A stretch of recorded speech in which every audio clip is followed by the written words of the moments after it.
This is a Good time, Charlie? production.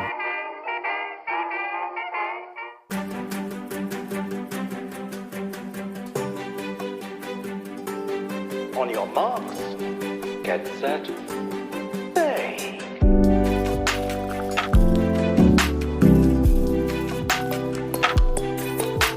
I love that.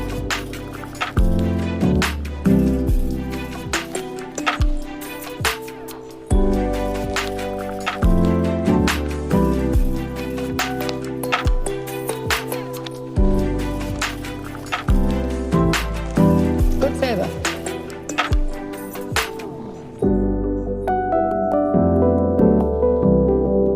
That I really like.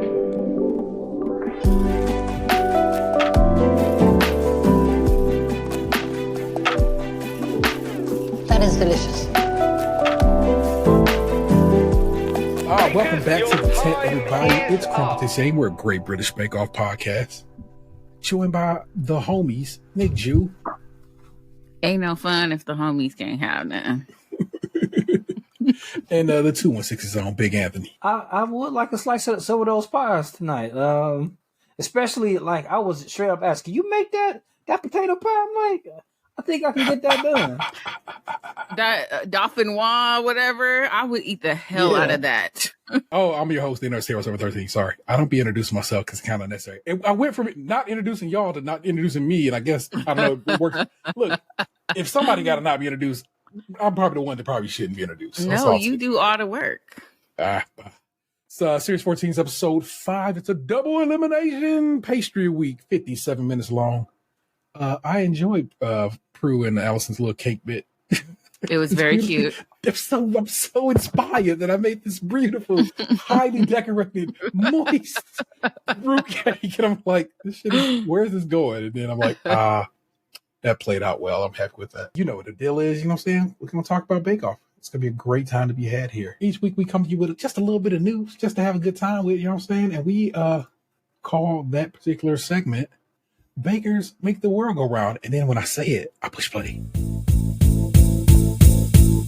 Bakers make the world go round. And then you hear me and my children singing a little ditty about how bakers make the world go round, because they in fact do. And you're going to put some respect on them bakers' names. This week, I got you a sweet little article that's Bake Off related. So it's a good time. Man, my dog just really packed one up. Was that a sneeze? She'll be 14 here in very short order. So my old lady. This is from the good people with People. Dave Quinn's on the byline. The Great British Baking Show. Every burning question answered.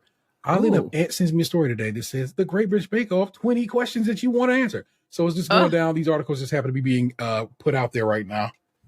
And I don't know, maybe I'll read you that one next week, because that way we'll see what the difference is. The beloved competition series puts home bakers from across Britain into a series of challenges designed to put every bit of their baking ability to the test. Dave Quinn on the byline. For over a decade now, the Great British Baking, fuck that, Great British Bake Off, I hate that, has captivated audiences across both sides of the pond, with viewers falling in love with its simplistic style and oh-so-sweet creations. But even the most loyal fans may be left with questions from week to week and wondering everything from how people get cast on the show to what happens to all those delicious-looking desserts. Well, never fear. Here are 19 of the show's biggest mysteries. And what Anthony had was 20, so we short one on this one. Think about it. American audiences on PBS and Netflix know the show is the Great British Bake Off. I have to read the article as it is. Know it as the Great British Baking Show, but in the UK, the show airs under its original name, the Great British Bake Off. We put some respect on its name in this house. So why the change? It all comes down to copyright. The term Bake Off is registered to the Pillsbury Company, which since 1949 has held the Pillsbury Bake Off, a contest that searched for the best recipes in the U.S. using its signature flour. I don't think I've ever seen Pillsbury flour. Maybe I have. It's got like a gold. No, that's gold medal. That's gold medal flour. Gold medal. You thought it came, but it was gold medal flour. But it was gold medal flour.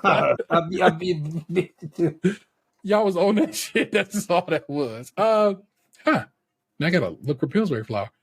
I contest the search. Okay, not wanting any confusion among viewers, the company didn't release the rights. PBS reported, prompting the new title. Ironically, the Pillsbury Bake Off didn't even begin with that title. It was originally called Grand National Recipe and Baking Contest. Fuck you, Pillsbury. Who came up with the idea for the show in the first place? That would be the executive producer Anna Beatty, who thought up the concept after talking to a friend who had seen bake-offs in America. The Telegraph reported. How do you get cast? It's not easy. It's a huge process for us to get to the final 12 contestants, Beatty admitted to the Radio Times. More than 16,000 contestants apply via a lengthy application form, the BBC reported, per series producer Sam Beddoes. A researcher set up a 45-minute phone call with potential hopefuls. From there, 300 to 400 people make it to the first round of auditions. Bringing with them 2 bakes, a screen test, and an interview with a producer come next. If they get through all of that, casting invites 50 to 60 people for a second audition. This time in front of the judges, giving them a timed technical challenge and testing to see if they can talk and bake at the same time. An interview with the show psychologist closes things out. Glad they do that. Necessary. And I'm glad they do. They don't do that in a lot of reality programs, and people be needing it. The baking is 100% the most important thing, not personality, Beto said. You can have a brilliant cast, but if they're going to go out in the first round, there's no point. Part of the charm of Bake Off is that they're real people from all over the country. It's such a lovely atmosphere here, and we fiercely protect that. In the end, a cast of bakers, usually 12 is cast, though Beatty told the Radio Times we usually have 2 standbys just in case someone pulls out at the last minute or is ill. That's dope. But only for the first show or 2. Then we are up and running. What's the deal with the tent? Cupcake Wars, Sugar Wars, Nailed It, and just about every other baking competition reality show takes place in a studio. So why does the Great British Bake Off opt for a large tent on an English country estate, beautifully manicured lawn? Well, for one, it didn't start that way. Season 1 of the show back in 2010 was filmed in various locations across the UK depending on the theme. Puddings, for example, took place in Bakewell, where the dessert originated. In Season 2, the tent was born in an effort to provide a singular production location while still calling back to the country's cultural traditions of afternoon tea and sprawling country homes. It also puts all bakers on an even baking field and tested their skills to adapt to a number of challenges, such as the weather. It's completely alien to your own kitchen at home, 2013 champion Francis Quinn told Cosmopolitan. The temperature fluctuate. You'll be making a meringue and it would start raining. When we try to bake pastry, it'd be 27 degrees Celsius outside. The technical challenge and lack of time and lack of fridge and workspace are the enemy on that show. It's like a long article, y'all. I can't read y'all the whole damn thing. We got a show to do. I was about to say, they got into a lot of detail with every one of those. I didn't think you would go much further. Yeah, I was trying to see if there's one more that's on the shorty side that I can give y'all right quick. Here you go. Number 14. Do bakers get any help along the way? Surprisingly, yes. Food producers will step in from time to time, offering advice or even fresh ingredients if necessary, explain more to the Telegraph. We help the bakers to a certain degree. We do show the disasters, but you don't want to set up anyone for a fall. Whole article is, of course, in your show notes. You can go read the rest of it. Like I said, it's considerably deeper than I thought it would be. So it's a solid pull. So, but let's get to it. Our 9 remaining bakers in the tent this week, he says, having not pulled his notes up. 1, 2, 3. Yes, 9 remaining bakers in the tent this week are Christy, Dan, Dana, Josh, Matt, Nikki, Rowan, Saku, and Tasha. And our signature this week is 12 savory picnic pies has to be made with a hot water crust pastry. 2 hours to complete.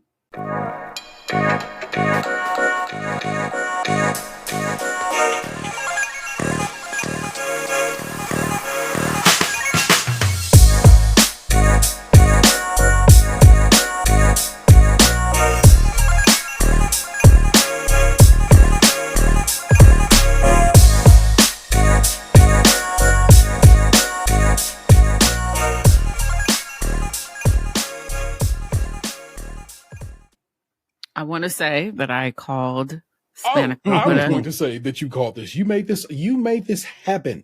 I made it happen. As y'all recall last week, Nick said they need to get on some Greek shit, make some spanakopita. And the person bake her up is Maddie. And what's Maddie chefing up? A spanakopita picnic pie that he couldn't say it first, but he got there. So it's all to the good. Of course, it had spinach, ricotta, feta, roasted red peppers, sun-dried tomatoes, and herbs. I don't want all that. I just want my spinach and cheese. Well, one, I can't eat hot water crust pastry because they make it with lard. So that mantequilla, I can't do nothing with it. So manteca. Dana's up next. A spectacular picnic pies. Hers is a filled Dauphinoise with potatoes au gratin. Well, which is basically what Dauphinoise is. Potatoes au gratin, if y'all didn't know. Caramelized onions, Comité cheese, and a rosemary infused pastry. This will come back up in your technical. So when the episode ended, I absolutely rewound back to this part of it to see if Paul was giving it away, and he hella was. He looked at Prue and he was, I have it like paused on the moment he looked at her, and Prue is like trying to change the subject. She's like, never mind. Cause he said, oh, it sounds like a, whatever the name is. Yeah. And he was like, do you know what that is? And she was like, no. And he goes, interesting. And Prue was like, never mind. Yeah. Paul be lightweight doing that about a lot of stuff. You'll be looking at like, you sure you want to put that kind of flour in there? You sure? Then he'll do that tap on the table and walk off. I just want you to know, Paul Hollywood say you best bet on it. Just take care of it. It's for a reason that you got that little nudge, okay? So take advantage. What's Tasha? Tasha's whipping up sausage, bacon, apple, and cranberry picnic pies in a nutmeg infused crust. It do sound good. Except for the pit. What am I gonna do with bacon? It seems unnecessary anyway. Saku's making a spicy tuna picnic pie. I'm like, word? Tuna, potato, leek, carrot, and onion surrounding the quail's egg. Smash. In a hot water crust. Just, you know what I'm saying? That's what's Smash. Up. Dan's up next. Lamb keema. Turmeric and cumin spice pastry with a lamb keema filling, a traditional Indian dish. Lamb keema is made with ground lamb, peas, onions, potatoes, and spices. Nikki's making pork and cheese picnic pies filled with a blend of sausage and saucisse sec or saucisse séché. If you see these words, you'd be like, these are the same words, just a little spelled different. I mean, not like letters off, people. Just it's a family of thick, dry cured sausage-shaped charcuterie, share meaning flesh, and cute meaning cooked. I don't understand pork and cheese, and I keep racking my brain of like that combination. The only thing I could come up with is like a fried bologna sandwich, but other than that, I can't. Like, what other cuisine?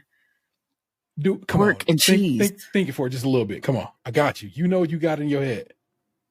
Like a bacon cheeseburger, pizza, bacon egg. Oh, okay. Because every time she kept saying it, I was thinking of like a piece of ham or like a chunk of pig meat and cheese, and I'm like, it don't. Pig meat. It don't. Damn, if that could be the name of that episode. It don't. If these got lame, a chunk of pig meat would definitely be getting and cheese. It just didn't. It wasn't turning over for me. But okay. I'm picking up you put down. Char. If you like I said, char and cute meaning cooked flesh. Charcuterie, if you ever wonder what that meant. Typically made of pork and other meats. It's similar to sausage. Also made with 5 cheeses, but they only mentioned 2 of the 5. Which is one is a Reblochon, which is a French cheese made of raw cow's milk from the French Alps region of Haute-Savoie. It's been unavailable in the States since 2004 because of laws regarding pasteurization of semi-soft cheese. We can't eat that cheese here. Which just make me want that cheese. Mm-hmm. How much cheese are you going to eat when you get overseas? And like, you just going to go cheese wild or like? No, I'm going to eat like meat pies and shit. Like, cheese. I'm gonna eat some cheese. One funker? What's that? I said just one funky one. Like, I don't. I have my stomach don't really fuck with cheese like that for me to mess around with it. Like I will eat some cheese, obviously, but I want to have like the desserts and the meat pies and stuff. Like I'm a pie. These savory pies, I want some of them. Okay. Fair enough. Christy's up next. She's making creamy mushroom and leek picnic pie filled with cream, leek, garlic, and mushroom. Rowan, pork and sweet potato picnic pies filled with Cumberland sausage. He was very proud of the sausage. I have no idea if this is Cumberland known for their sausage manufacturing or something, but he seemed really proud of it. A slice of smoked streaky bacon, sweet potato, and chestnut. Streaky bacon is just pretty much what our bacon look like over here. They got bacon. They have other types of rashers of bacon over there that are more meaty. Streaky bacon got the little, it's our bacon, fat. So if you're just wondering. Josh, post-match picnic pies filled with sausage and apple, topped with cheddar, melted on top with a little apple relish pickle situation on the top of them. You dig? Let's get over to judging. Maddie's up first again. A bit messy. Good, strong flavors. Lovely. The lid's a bit too thick. He was trying to make a lattice kind of lid situation, and it just didn't turn out how he had it wanted. Tasha, beautiful golden brown color, good pastry. The mustard bottom, a little mark of genius. Beautiful, filled beautifully, nice and thin, round the outside. Tasha came back, just knocking down doors. I fuck with it, so I'll just do. Saku, the pastry's a bit pale, a bit of a soggy bottom. Soggy bottom. Yeah, you hate to hear it. Prue loves the flavor.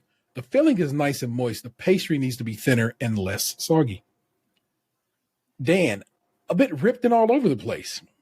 Flavor's beautiful. Pastry nice and flaky, nice and thin, round the outside, well filled, just a bit dry on the mouth and very dense. Dry on the mouth. It's a very interesting turn of phrase. Yeah, we'll go with that. Dana's up next. Looks appetizing. If they were in a shop window, Prue would buy them. Sides are a little thick on one side, thin on the other. The roof is a little too thick. The flavor is always on point because Dana can't be stopped when it comes to her flavors. Rowan, lovely flavor. Beautiful aroma. If they looked better, they could have just been a win. The way he took them out, they kind of were, I don't know, they came, everything is, never mind. Everything that man did this week. Everything he did this week. It was so funny to me the way that Paul was just tossing them pies. Like he was just took off the lid, tossed it, turned them fucker over. It wasn't no bottom. He was just like, what's wrong with your pies, bruh? Like, bruh, you gonna bring me this? I said, what'd I say? I said 12, and you brought me maybe 6 was right. Maybe. Josh bled a little bit. Bit of a gap caused by the sausage meat. The flavors are good. The turn of phrase sausage meat is bothersome to me, but I know why they spin it like that because it's uncased sausage. So, it is the inside of the sausage, the sausage meat. It is literally the sausage meat, but I just don't sausage meat. That's how I don't know. It's got a little, so it gives me a tiny bit of the ick. I'm just going to say. Yeah, the fact that you guys don't say it 6 times. You can't help it. I'm just forever going forward, just gonna start calling stuff sausage meat. Nikki, little pale. The mold has worked nicely. The color at the bottom, but not on the sides. Pastry's a bit thick and undercooked, so it ends up with the filling being gloopy, making it a difficult thing to eat. She fucked up her pastry too. She said she had accidentally put like scrambled eggs into it. She was like, "I'm just not going to start over." So because you had to pour the hot water in, the hot water and the damn lard, it hit the eggs and then hot and egg cooked. So yeah, that's how she fucked that up. Not your best, a bit gluey.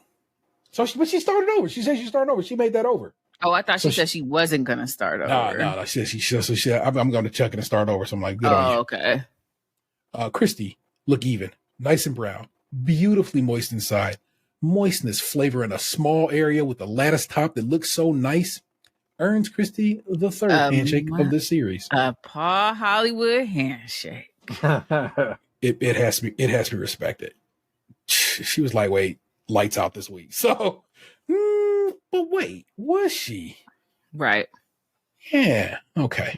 Mm-hmm. Your technical challenge this week, a Dauphinoise Pithivier. Now, both of them words is French as fuck, and they get them shits right. You can't say Genoise, you can't say Genoise, but you can say Dauphinoise. The wa is right there. You were intentional when you say Genoise instead of Genoise. Dauphinoise Pithivier, 2.75 hours to complete. As we know from earlier in this episode, as I write the note, a Pithivier is a round enclosed pie usually made by baking 2 discs of puff pastry and filling stuffed in between. It has the appearance of a hump and is traditionally decorated with spiral lines drawn from the top outwards from the point of a knife and scalloping on the edges. It's named after the French town of Pithiviers, where the dish is commonly assumed to originate. As they are telling the bakers what they have to do, the camera just points dead at Dana.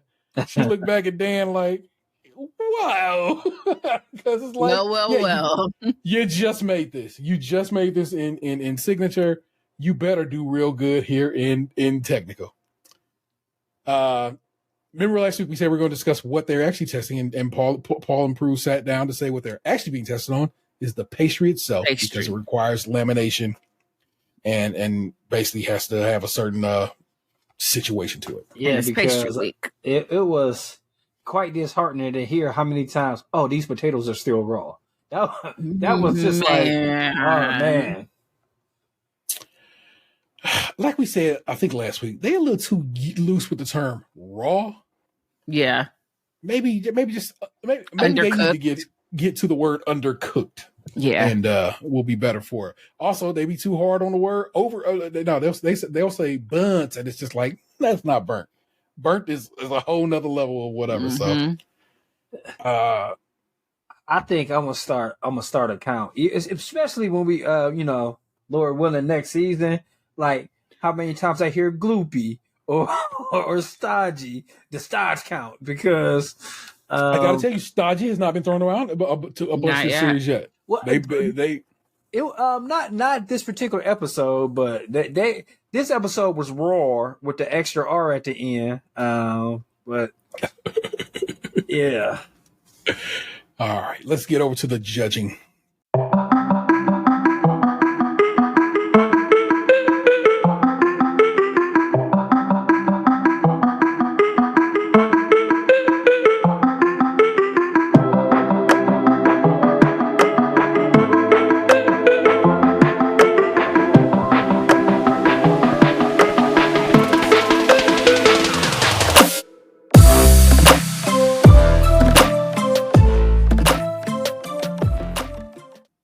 Dana's up first. Good color. Design is good. Well-made pastry.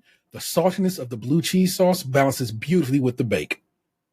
It's all good news from that one. Mm-hmm. Josh, not domed enough. A bit pale, a bit uneven. Needed stronger color. As we recall from last week, stronger color intunes stronger flavor. And so I can understand why their complaint here. Saku, nice and strong, golden brown. Pastry delicious, but not quite cooked. Needed a bit longer. Dan, love the scallop work. Has the dome. Looks good underneath. Strong color. Pastry not bad. Nice one. Handsome Dan. Nikki, a bit flat. A bit underbaked. More bread-like than flaky. So even if she redid it, which I'm saying, no, she redid the first one. This one was done poorly. Potatoes, a bit raw too. Was this when Dan shredded his flesh into the pie crust? Yes. Yeah. Loss of knuckle meat. Now, do you think they stopped the whole shit? Like stopped the time for everyone, for sure, and that you have to start over? They definitely gave him wrapped him up, and I think he just had probably started over his pile up. It was just the potatoes he was shredding, right? Yes. No, it was butter. It was the butter because the potatoes were sliced, and by the time they got to judging, he had his hands up like this, and he didn't have on a glove, and he didn't have any Band-Aids on by the time judging came. So I was like, they must have sat for a while after that, because for you to go from bleeding to this, it had to be a minute. Nikki. No, he didn't, Nikki. Tasha. An attempt to get a bit of height. Not mad about the look. A bit raw. Oh no, a bit rough. Taters, that's their word, raw. Needs longer. Flake not bad. Maddie, lovely color. Bit of height. Nice strong bake. Raw potato. That is 4 raw potatoes you have so far? That's great. Christy looks lovely. A very interesting pie, but Pithivier it is not. Not a dome in sight. A bit of a flake to that. Pastry good. Needed more of a dome. Where are the rest of the potatoes? I can tell you they are back on Christy's bench. Oh shit! Again, and again, here this is in my notes, but I'm gonna say to y'all, and I know my fellow hosts here will agree. They give you everything you need. You're supposed to use it all. They didn't say some of this, right? All of it at all times. Why you got leftover potatoes? Nobody else got leftover potatoes. Sticks out as weird to me. That's all I'm saying. Mm-hmm. Stop doubting. Okay. Rowan, a bit uneven. Not really neat. Has flake to it. The potatoes, what he say? He said the spuds are cooked nice. So I like that he said that. Sauce is very tarragon-y. Crew loves it. Blended with the blue cheese, it works beautifully. They had that. They had the bluest of blue cheese I've ever seen in my life. That shit was more mold than cheese at that point. And I appreciate blue cheese, but not with all them ribbons though. Also, what I know is that in America, our cheese situation is definitely different than what they got popping in Europe. So it's like I kind of I wouldn't mind having some English blue cheese because it might have a different flavor palette. So yeah, for sure. Our ranking goes like this. Number 9, Nikki, 2 flat, no crumble. 2 flat, no crumble. Josh, 2 pale, 2 flat. Maddie is 7th. Saku is 6th. Christy is 5th. So middle of the table there. Rowan came in 4th. Tasha came in 3rd. Mind you, raw potatoes. You know, again, Team Tasha but, at all times. You know, but crust, all about the crust. Yeah, that is true. Dana looks pretty. The pastry's good. Tastes good. A really good Pithivier. And meaning your first place baker this time go around was Dan. Well done. A lovely Pithivier. Love the scallop work. Tastes delicious. Looks professional. Handsome Dan for the Here's win. what I wrote regarding this. Saku's dough was raw. Matt's potatoes were raw. And I feel like they said they were judging pastry, and she should have been at 7 or lower. I agree. She can't come before him with raw dough. And all he had was raw potatoes. Agree. Tasha ain't got raw potatoes, and she in 3rd. What part of the game is that? Just point out, y'all. Also wrote that Nikki's deity me made her sound like a cartoon witch. And she should so get into voice work. Yes. Just she has a voice that would work in cartoons, video games, everything. She should be doing voice work. And she's so funny. Like, I hope she gets a show or something after She this. already had a show for several years. Oh, I did not know that. Yeah, Roseanne. What? Oh. I hate you, nigga. I can't believe you just did that. I'm thinking she gonna let us know afterwards. Like she going for a rebrand after this. I refuse to even do this. Anyway, your showstopper this week. A display of decorative sweet pies. 4 hours to complete. Nick Jew, were you showstopped this week? Yes and no. There were I think Christie's relied a lot on her decoration, but Rowan's was a fucking masterpiece. Rowan is not who you think you're talking about. So his I name always is what? say that. Josh. What's his name? Josh? Don't tell her what her to know. Oh shit! Sorry. Yes, consistently. Rowan Nick is Josh and Rowan. Rowan is the one with the glasses, but I can never remember Josh's name. Just always his work. But Josh did that. Shouldn't be a concern going forward. Now should it? Right. No, I'm gonna still be like, Rowan did that. What did he do?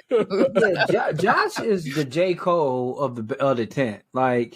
He's just the fans he has know he's really good, but at the end of the day, when you naming off your top 5, you always seem to forget about Josh. Yeah. I was about to be like, I was going to say something and I won't even go there. I'm not a J. Cole fan. Yeah, me neither. But I know, like, I'll be like, oh, I'll listen to a song like the song with him and 21 Savage called "A Lot." I like that song, and he go off on that song. Yeah. But then I'll be like, I've never listened to a whole J. Cole album. Me neither. I like one J. Cole song. Which one? Saint-Tropez. It's off of 2014. I think I've heard that. Drive. And it's my shit. He's like Taylor Swift for me. Like every time I say I don't like him, one of his fans jumps in my shit, and I'm like, I had a J. Cole fan tell me that his bars went over my head. I'm like, do you understand that I used to interpret words for a living? Like literal Shakespeare. You cannot tell me that J. Cole's bars go over my head. You just fell asleep during listening to it. That's it. Exactly. But you know what? I think it would be a good assignment for me to listen to a J. Cole album and see how it lands on me. You know what? You tell me what you tell me. Forest Hills. I actually own that album, so I want to go for one I don't own. So you let me know, and then I'll listen to it, and we'll compare notes. That's a future podcast. Get ready for it. Paul, these are my notes. Paul, you can't just leave it in the foil. Is a particularly prescient bit of explanation now, isn't it? Oof. Chris is up first. Autumnal lattice decorative pies filled with spiced apple and sultana. Everybody know what sultanas are? Mm-mm. Yeah, we just call them golden raisins. Oh. Also, as it turns out, there is a grape that when dried is called a currant, but is not a black currant. Oh, that's what I was thinking of then, because I've had those like in salads. Yeah. It's just a weird English and all over the place again. Mm-hmm. What did I say? Spiced apple sultana. Okay. The other one is blueberry. And the last is a raspberry frangipan pie. Dating back to 1674, frangipan is a sweet almond-flavored custard typical in French pastry. It's the cousin of marzipan. Frangipan, marzipan, which is an almond sugar paste that can be molded into shapes. Rowan is up next. Lattice Fabulous Decorative Pies based on the British sitcom Absolutely Fabulous, AbFab for short. The they were not. The pate sablé style pies will be filled with lemon and blueberry, frangipan, flaked almond and chocolate, and cherry and vanilla. Pate sablé is a sweet short crust pastry, pretty much a shortbread. It literally translates to sandy, so like pecan sandies. If you kind of want a texture in your mind. I don't know if you ever got down. I love pecan sandies. Pecan sandies from tea, change your life. Oh no, it's Laura Doones that I don't like. I don't like the way shortbread tastes. Well, hey, there you go. Yeah, there you go. Josh is called From Flour with a U to Flour with a W. Dedicated to his Nan Frida, he's making a sunflower with 2 pineapple and apricot with 2. Name it. Oh yeah, two of the flower heads. Pineapple and apricot with cinnamon and star anise and vanilla, and 3 like leaves that are blackberry and coconut, all made from colored pastry with a syrup glaze. That's why Paul wanted a fucking glaze. Like, why the fuck did you? We'll get there. One person did. You thought the other person supposed to do it? Get out of here. Nikki is making her Grand's Garden Trio decorative pies, an homage to her nan's garden. The pies will be filled with apple and pear, plum and frangipan, and rhubarb and custard with a hint of ginger. Danny's making apple of my pie, frangipan, and baklava pie for the base with 2 mulled wine, blackberry, and apple mini pies, topped with a short crust tree. Saku's making pie chart decorative pies, an infographic-inspired pie made from a short crust pastry with cream cheese as a replacement for some of the fat. One filled with pineapple, cherry, and rum. The others filled with apple and cinnamon. This is where Rowan decides against blind baking his pastry, and I just want y'all to meditate on that. All right, Dan, Journey Around South America Decorative Pies. It's making a chocolate short crust filled with cherry and kirsch for Peru. It's kind of a Black Forest pie. I like the idea. A grape and strawberry one for Argentina. Grape in a pie. I don't get it. Okay. Feel better about that. I don't get it. What of y'all would have been like, yeah, I'm all about that grape life. Yes.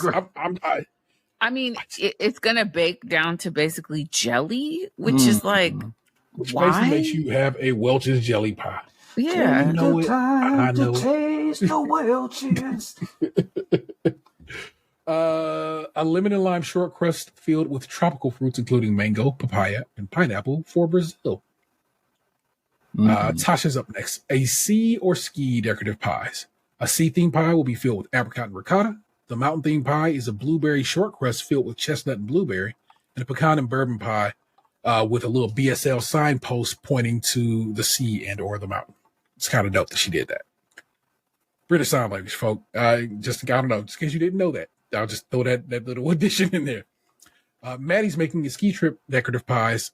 Maddie has skied Andorra, Sestri, I don't know, and Leger in France, and is making pies based on those travels. Après ski comfort food was a bar that Allison said that I was like, let me look this up. And après, APR with an accent over an ES, just means after. So an after ski comfort food is what she was saying. But she whipped out a French ass word, and I was like, why did you do that? And there you go. We'll put that one on the writers. I've always heard that term. I just never knew what it meant, but it makes so much sense now because it's usually in reference to like an outfit or like something like that. Fair. Maddie's making a rhubarb and custard, an apple, blackberry, and cinnamon, plum-filled pies. The plums are stewed in a mix of ginger and orange juice. When the men start to joke about plums, it's so dumb. And I love how twice now Prue has been like, y'all got to get y'all shit together. Sorry, Prue. He did. He straight up apologized. Sorry, Prue. This has definitely been the Randy season so far. Yes. It started with that beaver. And that was Prue. That was on her. I was about to say it's Prue's damn fault. She kicked it off. Wow. Now that you know what everybody's making, why don't we judge it? Christie's up top. A sensational display. Apple and sultana, spot on flavor, beautifully cooked. The Frenchman one is smacking as well. Paul has never had frangipan with raspberry before and digs it. Blueberry is intense and very American. I don't even know what the fuck that could possibly mean. What does that mean? But I love that shit. I tweeted it. I absolutely love it. 3 very good pies combined with a handshake in the signature. You know what it is. Tasha, Paul thinks it could have used a glaze. I think Paul can eat a bag of dicks.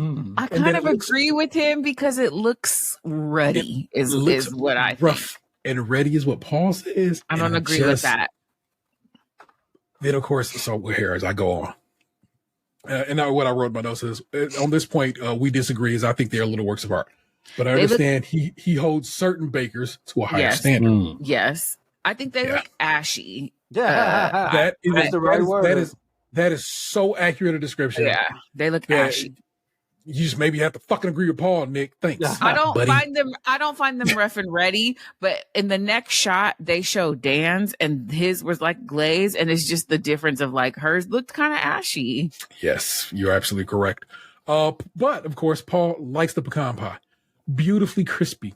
And then I wrote, so why the fuck you want a glaze, Paul? But now I understand. The blueberry chestnut pie is quite vibrant, but it's wet and cake-like. I'm all about that life, but yeah, apparently they don't fuck with cake-like.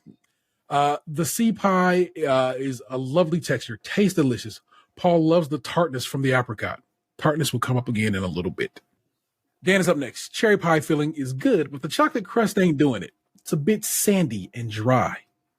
The grape pie, grapes are subtle and lost.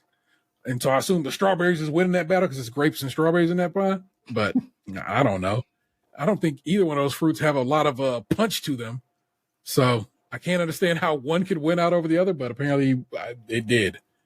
Wait. Also, Tasha referred to her pie as an American version because it had whiskey in it. Have you ever had the pecan pie? Yeah. Do pecan pies typically have whiskey in them? Sometimes. Typically, it's not how I throw that around, but I've had pecan pies that have whiskey in it. Okay, because she was like, So- it's a very American version. I was like, I have never heard of that. They said that shit back to yeah. back. Mad both times. I did not like that. Like that when they just say like Yeah. they don't say I just personally don't feel like it's always a compliment the way they say it. I feel like in both cases this week, it was complimentary. So Yeah. how you mad about it, Mike? But like I said I several times. I don't like it. Like It made you feel some kind of way, and bro, I can't not change your feelings. That's how you felt. man, So like you're right. especially I don't know. I just feel like if you're gonna say America, don't make it no bullshit. Like, But like, the bakers identified their own pie as an American version of it. It as wasn't not the an judges. American. I mean, they know what food tastes like. I know what English food be doing. Yeah. You think you know what English food be doing, but if you ain't step your foot in this soil, you'll be talking about your pies, especially a pecan pie is a Southern pie. Fair. So you make Italian spaghetti? American spaghetti? We make white spaghetti in this house, Nick. Like one pot here, one pot there. But that don't necessarily mean you making Italian spaghetti. You making American it black. spaghetti. I make it blackish white style. Niggetti. It's niggetti. That's what I call mine. Niggetti. I don't make spaghetti. I had too much spaghetti in life, and I do not eat it at this point in my life. Not at all. It's one of them pastas that don't. Well, it does darken my door because my children fuck with it. I do not. Where do we leave off at? The texture on the crust of his grape pie is good though. This is not either for what you call it. This is the texture on his the tropical fruit pie. Texture on the crust is good. The fruit texture is not so much. He needed to cook them shits down so they all reach a similar consistency. What is they each had their own consistency. Mango have one bite to it, pineapple one bite to it, papaya another bite to it, and I already know what it is. And I'm like, nah, man.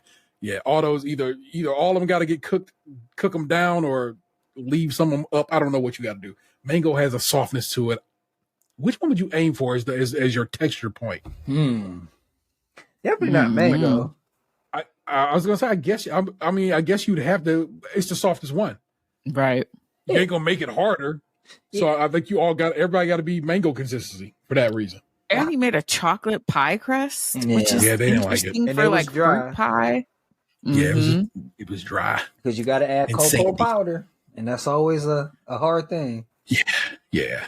Dana's up next. Her baklava pie is delicious but rich and very sweet, and I want it. It was underwhelming to look at too. I was underwhelmed. Paul thinks the frangipane is too thick and therefore it's underbaked. The mini pies are apparently far too sour. Hit you in the jowls. Perhaps too powerful is what Prue says. And I'm like, that's what I want that Sour Patch Kid pie. Yeah. I want everything Dana made this week. Yeah, when you pop behind the ears and it bring you tears, that's me. I want some of it. I want it. For sure. Maddie, a little broken, a little rustic. Some of the top of the apples. I gotta quit writing how I write. I'm gonna read you what I wrote, and y'all can just think, "T, you so dumb." Some of the top of the apple John is raw, but the flavor's not bad. Rhubarb and custard. His decorations look like a kid drawing, like you would put on your refrigerator. Bruh, Only 4 fingers. He wouldn't ask for glaze on them motherfuckers because they look terrible. Glaze wouldn't even help. The rhubarb and custard comes through a very good pie. The plum and ginger, the fruit is of course undercooked. I could tell it when I watched him pour it into the crust. I was like, that's hard ass fucking plums. You ain't stewed shit, my guy. Them shits was crisp. I wouldn't mind having a bite of them motherfuckers, but they were not stewed down at all. So the best one of his pies was of course the rhubarb and custard. Saku looks so simple and fresh. The pineapple fruit pie. The pineapple fruit is quite, once again, the theme of the week, raw. Although, raw pineapple be hitting, but I guess when you want it in pie form, you want it to be cooked down a little bit. Cook it down. You know that I cook it down every time I come around. Paul wouldn't go back for a second piece. The look on her face when he said that. Like she was going to cry. Yeah. Why you say that shit? Like, you could have just said, You could have said anything else but that. Like, I ain't coming for a second piece. She was so obviously crestfallen. It was like, wow, it was kind of hard to watch. Apple and cinnamon likes the apple. The cinnamon levels are just about right. The pastry, delicate and buttery. Well done. And that probably lifted her spirits a little bit. But I don't understand why these people wouldn't cook any damn fruit this week. Just, come on, people. That's crazy. She just had chunks of pineapple in the pie crust. I could have did that. That shit was clean chunks of pineapple. It was just like, you did not at all. They didn't hit the pot for a little bit. Fair. Josh, a work of art. Man. The pineapple. Again, so there's somebody else making pineapple. In fact, the third person using pineapple in their pie. And what does Josh do this time? The pineapple is really good. It's tart, sweet, crunchy. It has depth to it. It's delicious. Prue can't find fault in it. The leaves are also delicious. The right texture. What we've been looking for. Wonderful. That motherfucker was decorated impeccably too. Yeah, for sure. It's absolutely gorgeous. If you are, as I learned this week, this is the second of 3 podcasts I'll be recording this week. As I learned when I was recording Cadillac earlier this week, some people just listen to us and don't watch the show. Oh. So I was like, oh, that's a thing y'all do. Fair. No, watch the show. It's so wonderful. Chaffee, this is my man Chaffee's exact words. He's like, y'all make that shit sound so interesting. And then when I watch this, it's like motherfuckers cooking. Yeah, like I listen to quite a few podcasts where it's like I listen to the show, but I don't watch the show. I ain't watching Gossip Girl again, but I listen to a Gossip Girl recap show. And I tried to watch with them. I was like, what is this shit? I can't do this. They don't even, they watch it, but it's not really what that podcast is about. Not really. But before those, like my man Chaffee, who don't watch the show, I'm telling you right now, you should go look up Josh's sunflower pies. It's something you have to see to understand. It's credible. Yes. Rowan. Bruh. Ugly ass pies. He couldn't even get out the tin. Allison broke his pie, first of all. That's why they shouldn't be helping.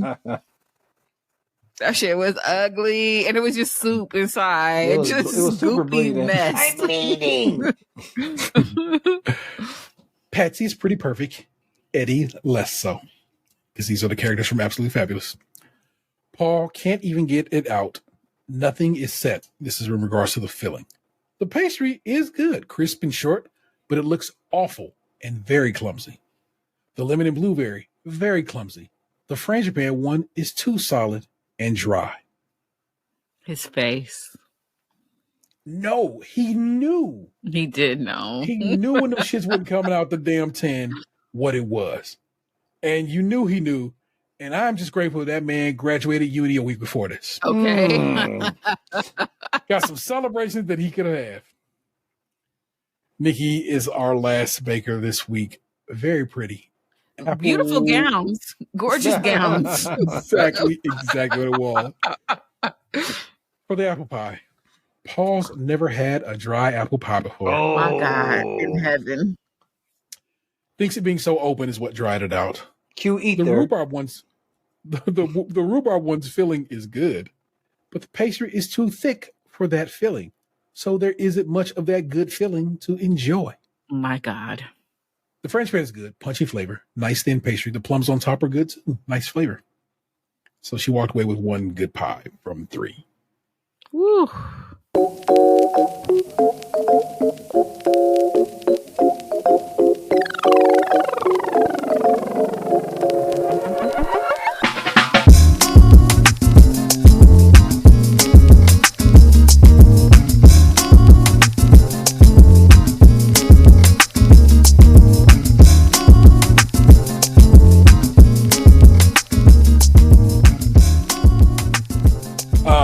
Again, told you one person got a handshake and then absolutely murdered the Showstopper, and therefore she is your star baker that week, and that is Christy, who went on to say something about how being a mom means something or other, was crying. I was just like, It's just pie, girl. Maybe I feel like It's you, just pie, you feel like girl. you are. The second name of this episode. I feel like you are kind of lightweight shitting on your family, Oh man. and I don't know why you think you needed to, but I'm gonna let you just be happy that She you got got that Hollywood Starbreaker. handshake, and she was just like, "There's other men out here looking out for me." Like, I ain't gotta take this shit no more. The street, like, And her husband black. yeah, she probably gonna be wearing less and going out more pretty soon because yeah, forget this. Sent home. Double elimination week.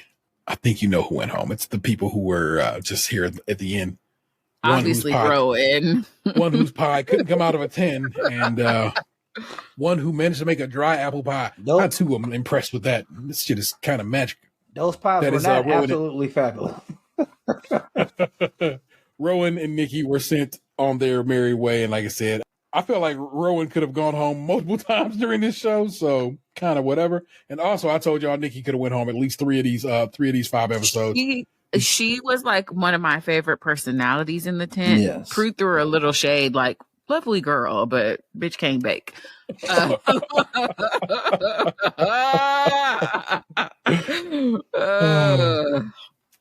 Yeah, that's kind of it just kind of is what it is, people. I'm sorry, and that stinks. Next week, Botanicals. What is that? That sounds gross. Plants, flowers. What, you gonna bake a flower? Everything We gonna be will rose find flavored. out. Oh God! But they hate that shit, so I don't know what they're gonna do. So I don't know. That's We'll see right. what That's probably that- why they had it. That's probably why they did that shit. Like we gonna test ourselves, our strength, Our metal, our testicular for fortitude. real. Unless something has changed in the midst of us recording this, I don't think we got any feedback this week. I'm just gonna blame that on Chocolate Week not being that impressive and nobody got sent home. So no worries in the realm of feedback. But please, you know what I'm saying? You know what it is. Hit us up at 216-264-6311. You can text it, you can call it. Either way, you all to the good. If you call it, you'll be heard on the show. And if you text it, I'll read it on the show. In my own dulcet tones. You'll be great. Emails, podcast at stagecrunchyandmilk.com. Like I said, Breezy, if you just want to do that. And of course, if you listen on Spotify, there's a little more interactivity over there. There's polls and question of the week and so forth and so on. And speaking of which, we need to develop a question of the week and a poll for this situation. So question of the week. Have you ever had a dry apple pie? And our poll. Apple versus pumpkin pie, or sweet potato versus pumpkin.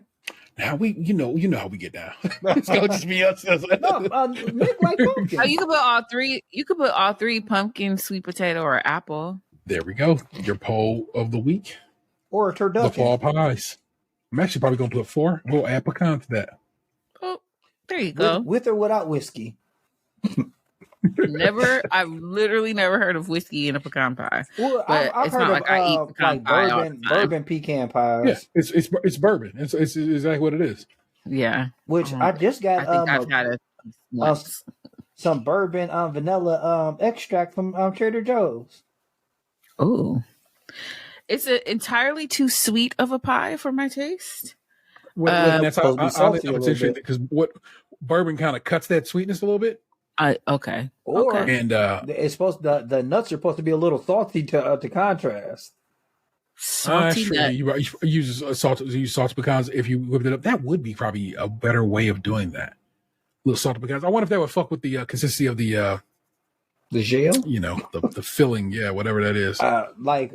It's corn syrup is what it is. So yeah, I mean, whatever that ends up cooking into. Yeah, my cousin Edgar makes like a chocolate one, and he makes a regular one. He definitely use some salted nuts. Yeah, fuck with it. Food is so interesting. Again, y'all, I have recently fallen in love with the bear, and watching that show in particular, I want to point out y'all season 2, episode 7, Forks. I don't know. It just really gives perspective on restaurants. And Have you got to the potato chip omelet yet? Yeah, I'm caught up. Done. Yeah. Oh, okay. I Yeah. almost made a potato chip omelet the other day. I had some chips on my table, and I was like, that shit could be hidden. But they was 7-Eleven chips, which, let me tell you something. Thick, delicious, well-cut chips.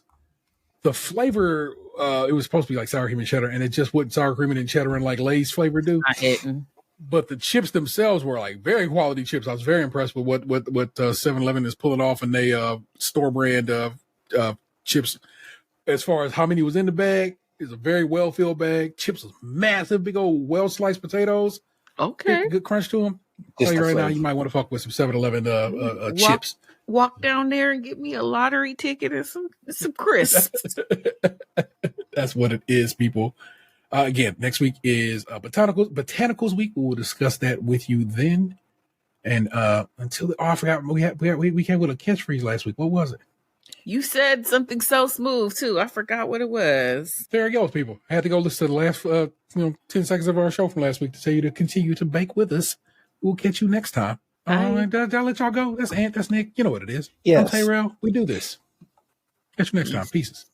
What happened to your ass? It used to be beautiful.